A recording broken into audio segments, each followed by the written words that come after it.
A história que você vai ouvir a seguir foi escrita pelo autor Harlan Ellison em 1966. O conteúdo do vídeo não é recomendado para menores de 18 anos. Assista a seu próprio risco.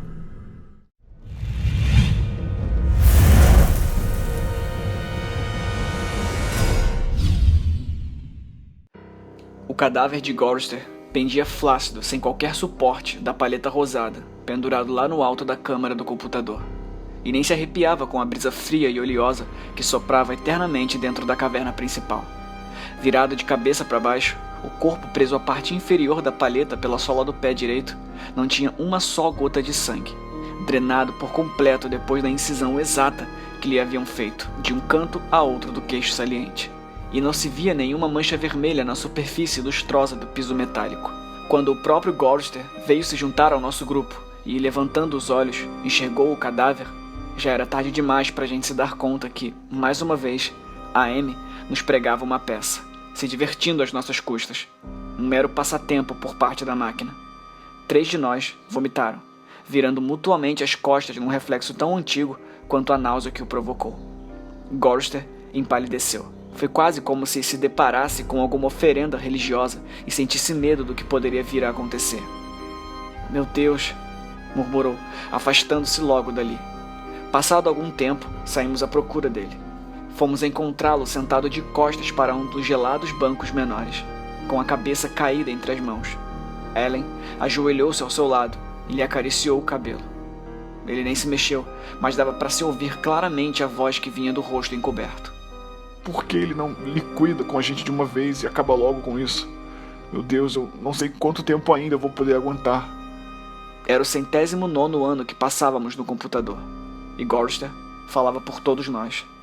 Nindok, o nome forçado pela máquina, que achava graça em sonoridades exóticas, começou a desvairar com a ideia de que havia comida enlatada nas cavernas de gelo. Gorrister e eu estávamos em dúvida. "É outra idiotice", eu garanti. "É como aquela porcaria de elefante congelado que o AM inventou pra gente. Vamos nos cansar à toa pra ir até lá e no fim descobrir que tá tudo estragado ou coisa parecida.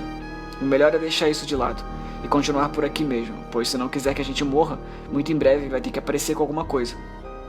Benny deu de ombros. Fazia 3 dias que tínhamos comido pela última vez. Minhocas, grossas e pegajosas. Nindok já havia perdido a certeza. Sabia que existia uma possibilidade, mas estava emagrecendo. Lá não podia ser muito pior do que aqui. Talvez fosse mais frio, mas que importância tinha? Quente, frio, granizo, lava, furúnculos ou gafanhotos. Nunca fazia diferença. A máquina se masturbava e a gente tinha que engolir ou morrer. Foi Ellen quem decidiu por nós. "Eu preciso comer alguma coisa, Ted. Talvez lá tenha algumas latas de peras ou pêssegos. Por favor, Ted, não custa tentar." Eu concordei logo. Que se foda. Eu tava me lixando pra tudo. Mas a Ellen ficou muito agradecida. Ela topou trepar 2 vezes comigo quando não era a minha vez. Até isso não interessava mais. E ela nunca gozava. Eu nem sei por que insistia. A máquina, porém, ficava dando risadinhas toda vez que a gente transava. Bem alto, e vinha lá do teto, pelas costas, de tudo quanto é canto, no maior deboche. Aquela coisa se acabando de rir. Quase sempre pensava em AM como uma coisa neutra, sem alma, mas o resto do tempo imaginava como pessoa, no masculino, paternal, patriarcal e muito ciumento. Ele, ela, Deus, no papel de papai enlouquecido. Partimos numa quinta-feira. A máquina sempre nos mantinha atualizados em horários e datas. A passagem do tempo era importante. Claro que não para nós, mas para ele, ou ela, para o AM. Quinta-feira. Obrigado. Nindok e Gorrister carregaram Ellen durante certo tempo, fazendo cadeirinha com as mãos e pulsos entrelaçados. Benny e eu íamos respectivamente na frente e atrás para garantir que se acontecesse alguma coisa, só pegaria um de nós dois e Ellen, pelo menos, sairia ilesa. Ilesa, imaginem, como se fizesse diferença. As cavernas de gelo ficavam a cerca de 150 quilômetros de distância, e no segundo dia, quando estávamos descansando sob o sol ardente, que a Amy tinha feito despontar, começou a cair uma espécie de maná, com gosto de mijo de porco fervido. E nós comemos tudo. No terceiro dia, atravessamos um vale de coisas obsoletas, repleto de escombros enferrujados de antigos centros de processamento de dados. AM era tão impiedoso com a sua própria vida quanto com a nossa. Eis aí uma característica da sua personalidade: lutar pela perfeição. Quando se tratava de eliminar elementos improdutivos para o próprio funcionamento, naquele mecanismo descomunal onde caberia o mundo, ou de aperfeiçoar métodos de tortura, mostrava-se tão meticuloso quanto as pessoas que o tinham inventado, e que há muito tinham se transformado em pó, poderiam jamais sonhar. A luz começou a se filtrar lá do alto, e percebemos que devíamos estar bem perto da superfície, mas não tentamos rastejar para ir verificar. Não havia praticamente nada ali fora. Fazia mais de um século que não existia nada que se pudesse considerar como alguma coisa. Apenas o revestimento queimado que outrora servira de morada para bilhões de criaturas vivas. Agora, os únicos sobreviventes éramos nós 5, aqui dentro, no fundo, sozinhos com a Amy. Eu ouvi a voz de Ellen frenética. "Não, Benny, por favor, para com isso."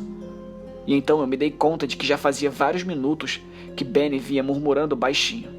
Ele repetia sem parar: Eu vou fugir. Eu vou dar o fora daqui." E retorcia a cara de macaco numa expressão simultânea de alegria e tristeza, simplesmente beatífica. As cicatrizes da radiação causada por Amy durante o festival se misturavam às caretas que lhe contraíam as feições esbranquiçadas. Diziam que não combinavam umas com as outras. Talvez fosse Benny o mais feliz de nós todos. Há muitos anos que via apalhermado, feito um doido varrido. Mas mesmo que pudéssemos chamar a Amy de todos os palavrões que bem entendêssemos, ter as ideias mais desfavoráveis sobre os centros de processamento de dados queimados e as placas de base corroídas, dos circuitos interrompidos e lâmpadas de controle quebradas, a máquina não tolerava a menor tentativa de fuga. Benny saltou longe quando quis segurá-lo. Juntou um mostrador de cubo de memória, caído de lado e cheio de componentes estragados. Ficou ali um instante agachado, lembrando o chimpanzé em que a Amy pretendia transformá-lo. De repente, deu outro pulo mais alto. Se agarrou a uma viga de metal esburacada e enferrujada, e foi subindo por ela, palmo a palmo, feito um bicho, até se empoleirar numa trave saliente, a 6 metros acima do chão. "Aí, Ted, Nindok, por favor, ajudem. Peça para ele descer antes que..." Ellen não completou a frase. Os olhos se encheram de lágrimas. Fez um gesto indefinido com as mãos. Tarde demais. Nenhum de nós queria estar perto dele quando, inevitavelmente, acontecesse o pior. Mas, além disso, sabíamos muito bem a causa da preocupação dela. Quando a Amy resolveu modificar Benny durante a fase completamente histérica e irracional da máquina, não foi apenas a cara que o computador transformou em um gigantesco gorila. As partes íntimas também ficaram enormes, e ela adorou a ideia. Se entregava a nós como seria de esperar, mas gostava mesmo era de transar com ele. Ah, Ellen, a mulher que colocávamos num pedestal. A pura e imaculada Ellen. Ellen, a impoluta, rebotalho nojento. Gorster a esbofeteou. Caiu bruscamente no chão, erguendo logo os olhos para o pobre Benny, enlouquecido, e desatou a chorar. Era a sua grande arma de defesa. Já estávamos acostumados há 75 anos com aquilo. Gorster lhe deu um pontapé no lombo. Foi então que se ouviu o ruído. Primeiro de leve, metade som e metade luz. Qualquer coisa começou a brilhar nos olhos de Benny e a pulsar cada vez mais forte, com uma sonoridade imperceptível que foi se tornando ensurdecedora e ofuscante à medida que a luz e som aceleravam o ritmo. A dor devia ser muito grande e intensificada pelo aumento da claridade e pelo volume crescente do ruído, pois Benny se pôs a uivar feito um animal. A princípio baixinho, com a luz ainda fraca e o ruído abafado, depois mais alto, à proporção que encolhia os ombros. Arqueou as costas, como se quisesse se livrar de tudo aquilo. Cruzou as mãos no peito igual a um esquilo. Entortou a cabeça de lado. O focinho triste de macaco se contorceu de angústia. De repente, quando o ruído que lhe saía pelos olhos ficou mais forte, começou a gritar. Aos berros, sem parar, tapei as orelhas com as mãos, mas não adiantou, pois continuava escutando. A dor que ele sentia me provocava arrepios semelhantes aos de uma folha de estanho rangendo nos dentes. E Benny se pôs repentinamente de pé, na beira da saliência, com um movimento tão brusco que parecia ter virado um fantoche. Os olhos agora lançavam 2 grandes raios luminosos. O som crescia de intensidade, cada vez mais numa escala inacreditável. Por fim, caiu de ponta cabeça, indo bater com um estrondo no piso metálico. Sacudiu o corpo todo em contrações espasmódicas, enquanto os raios luminosos giravam em torno sem parar e o barulho aumentava, em verdadeira espiral sonora, até ultrapassar o limite normal de audição. Depois, a luz foi enfraquecendo aos poucos, retraindo-se para o recesso do crânio. O som diminuiu e Benny continuou ali deitado, chorando de maneira angustiante. Os olhos lembravam 2 nacos de geleia flácida e úmida, parecida com pus. A Amy tinha deixado ele cego. Gorster, Nindok e eu nos viramos para o outro lado, mas não sem antes ver a expressão de alívio no rosto apaixonado e preocupado de Ellen. Uma claridade verde-mar se infiltrava pela caverna onde acampamos. A Amy forneceu madeira podre que a gente queimou, amontoando-se ao redor da triste e patética fogueira, para contar histórias que impedissem Benny de chorar a sua irremediável cegueira. "O que quer dizer a Amy?" perguntou. Gorster explicou. Já tínhamos passado 1000 vezes pela mesma experiência, mas era a história favorita de Benny. A princípio, significava auto-manipulado, depois passou a ser adaptável à manipulação, e mais tarde, quando desenvolveu consciência e adquiriu autonomia, pegou o apelido de ameaça mortal. Mas a essa altura já era tarde demais. Por fim, ele mesmo se denominou AM, uma autêntica prova de inteligência, pois quer dizer eu sou. Cogito ergo sum. Penso, logo existo. Benny babou um pouco e deu uma risadinha. Havia o AM chinês, o russo, o americano e... Não conseguiu concluir a frase. Benny esmurrava as chapas metálicas do chão com o punho enorme cerrado, de puro descontentamento. Gorster não começara a história pela ordem. Desde o início.